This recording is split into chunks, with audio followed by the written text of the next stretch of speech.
Today is 16th June 2020. My name is Boniface Balenga. I'm a student in a Bachelor of Arts program with College for America at Southern New Hampshire University. And I'm conducting this interview as part of my academic work. With your consent, I will record this interview and use the information in government and you. I'm working on a Contribute to Society project. The interview will be used to create the government and you and submitted to College for America so that my projects can be evaluated. This recording will be used solely for this purpose. The interview information will be temporarily stored in the College for America online evaluation system, to which only the evaluator and the College for America staff will have access. Do you have any questions? Yeah, let me just know if the college cannot publish any YouTube or to other different sites. No.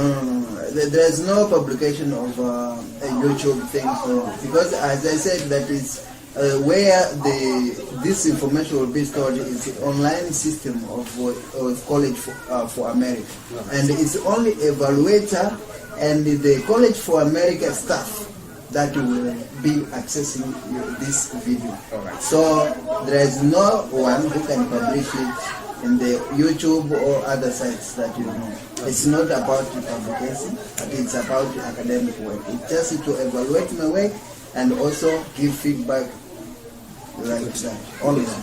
Alright, no problem. Okay. Do you give your consent to be interviewed and recorded? Yeah, sure. I, Justin Malongo, give my informed consent to participate in this interview, to be recorded and used as a part of the student academic work. What are the three branches of government in the US? Yeah, the first one is legislative, the second one is executive, and judicial. Okay, what does each branch do? Like legislative, it is all about making laws and declaring laws. The executive is about carrying and enforcing laws, and the judicial is about courts in the country. Thank you. There are Democrats and Republicans in the United States has many parties or major parties. Can you name the third party? Okay, there are a lot of them, but the major ones are those two. Yeah. But there are other, many of them, plenty of them. Okay. Thank you. What is the basic process by which a bill becomes law? Okay, a bill is, when it is born, it is sent to the Congress, and the Congress will receive, then it will be treated in the subcommittee. And from the subcommittee, it will be sent to the main committee. And from the main committee, it will be sent to the conference committee. Yeah. And from the conference committee, it will be sent to the president to sign. And once the president is signing, it becomes a law. Thank you very much. My name is Boniface Balenga, and I'm a student in the Bachelor of Arts program with College for America at Southern New Hampshire University. And I'm conducting this interview as part of my academic work. With your consent, I will record this interview and use the information in a government and you. I am working on a Contribute to Society project. The interview will be used to create government and you and submit to College for America so that my project can be evaluated. This recording will be used solely for this purpose. The interview information will be temporarily stored in the College for America online evaluation system, to which only the evaluator and College for America staff will have access. Do you have any questions? No questions? Thank you very much. Do you have any, do you give your consent to be interviewed and recorded? Yeah, I, Nick, give my informed consent to participate in this interview, to be recorded and used as part of the academic or student academic work. Thank you very much. The question I want to ask is about what's the three branches of government on the USA? Actually, in USA there are three branches. Yes. One is judiciary. Okay. Two is executive, and the last is legislative.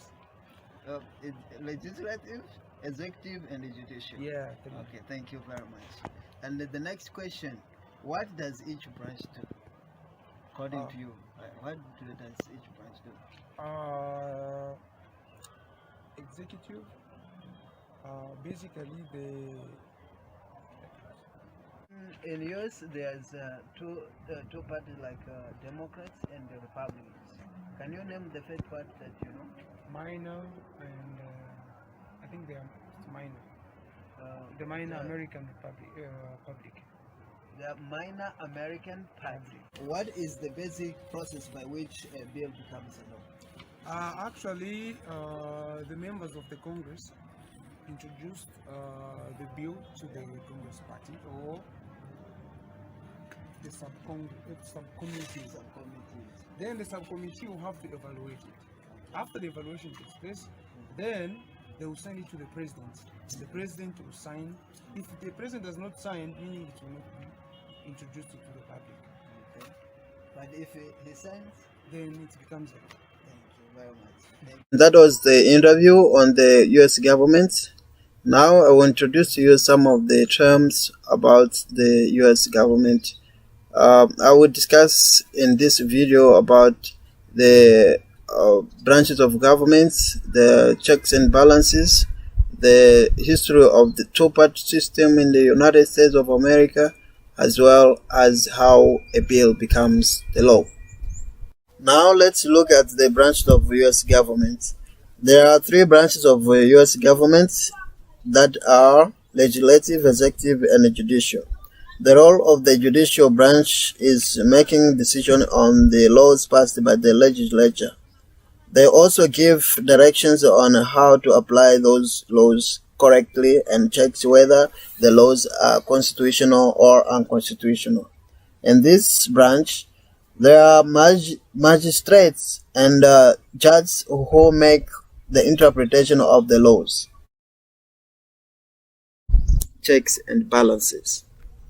Checks and balances make sure that no government or branch of government has more power than the other. In this way, they make sure that for any law to be passed or anything to be implemented in the state level or in the federal level, all the branches must approve. For this to be possible, here is what each of the three branches does. Legislative branch. This branch creates laws. There is the Congress that oversees the executive bureaucracy. It interprets laws, and the Senate has to accept the appointments done. It nominates and impeaches officials. They create treaties that must be ratified by the Senate and make budgets as well. The executive branch, on the other hand, is led by the governor or a president. The president may sign or even veto the law passed by the legislature. And in its turn, the Congress has also the power to override the president's veto by 2/3 of votes. The president nominates federal judges who will work in the judicial branch. The president must also sign the budget drafted by the legislative branch, just like what he does with other laws.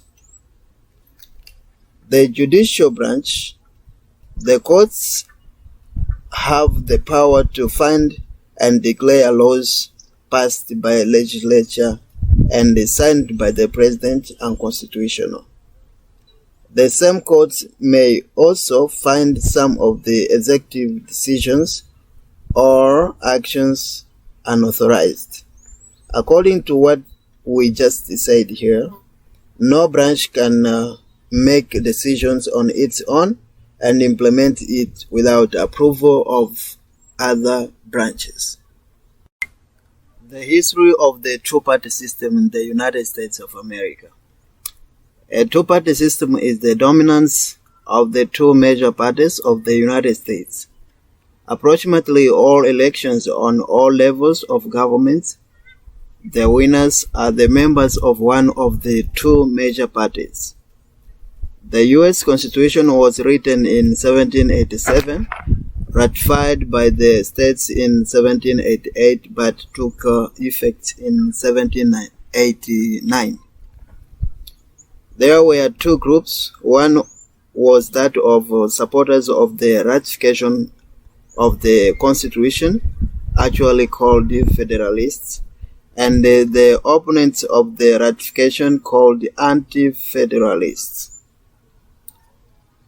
What led to the emergence of the two-party system is the opposition of ratification of the Constitution, because according to the first Anti-Federalist movement, they lacked the Bill of Rights. They looked at the Constitution as a threat to individual freedom. Republicans Party was founded in 1792 by Jefferson and James with the aim of opposing the the policies of Hamilton and the Federalist Party. The Republican supported a strict construction interpretation of the Constitution and declared Hamilton's proposals as unconstitutional, more especially that of the National Bank. On the other hand, there are many third parties in the U.S. One of them is Libertarian Party that has 35 states where it is recognized. Only a few of these minor parties qualify to send their candidates for the election ballots. Their role is to bring some voters into election process. They make a big impact by holding serious votes from one of the major parties, and also they encourage essential topics to the people during the campaign process. How can a bill become a law?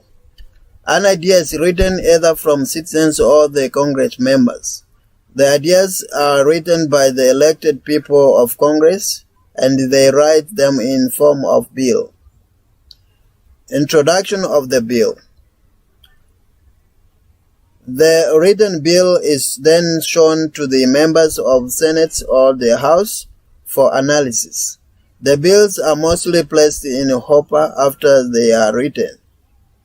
The representatives of the committee form small groups to analyze the bill and make some modifications if necessary. The analysis includes the voting, and it is done before sending to the House or Senate for discussions. The subcommittee also makes some research on the same.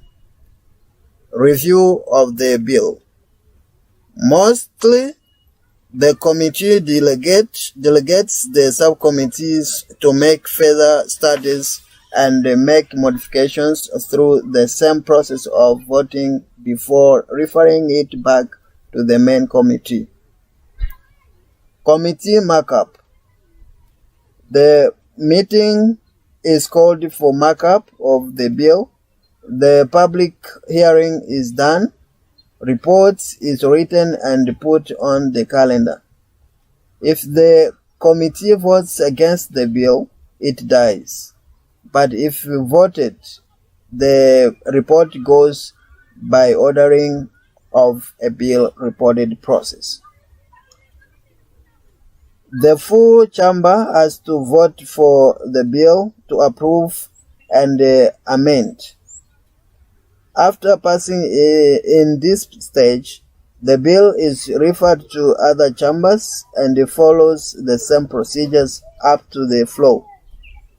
The chamber approves the bill as received, rejected, changed, or ignored. They form a conference committee to look at the differences between the versions of a bill at House level and Senate level. The conference writes a report after agreement, and they make recommendations for a final bill.